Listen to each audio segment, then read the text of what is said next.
Today, in the midst of our Lenten journey, we are able to pause and celebrate this beautiful feast of the Annunciation, a feast of hope, a feast of expectation, a feast of new life. When a young girl who is to be the mother of Christ and our mother, our Blessed Mother, surrenders in faith to whichever it is that God wants to do within her. She's visited. She's told not to be afraid. She wonders how, and yet she's invited into a deep faith, a deep, deep kind of surrender. You know, I couldn't help but think of my mother during this feast. I mean, the Blessed Mother, my own mother.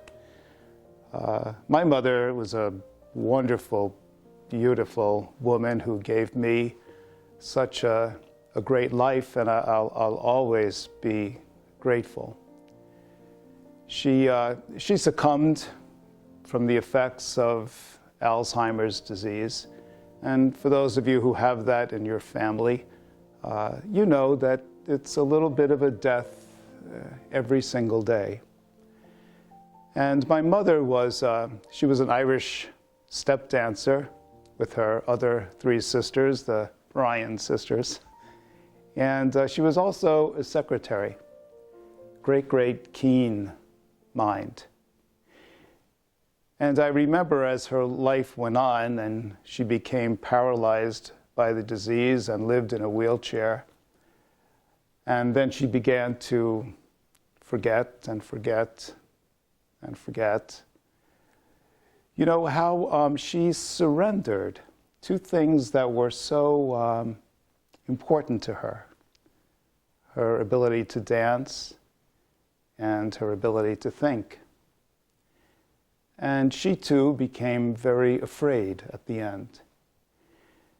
And the thing that sticks in my mind the most is my father holding her almost all day long and telling her, "Don't be afraid.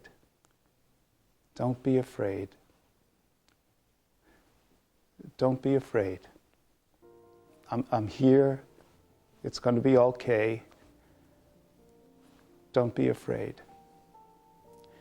It's funny how the angel Gabriel would say that to Mary.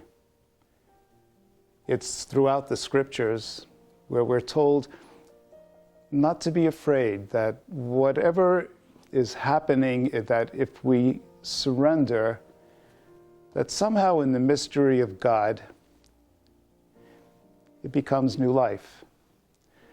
So maybe it's not so strange to have this feast of hope and peace and new life and surrender, whether that becomes at the beginning or at the end of life, that somehow we are invited in just to trust, just to keep on trusting during this Lenten journey, that whatever it is in the mystery of God that is happening within us, that we give it over to God and let God recreate us and give us new life.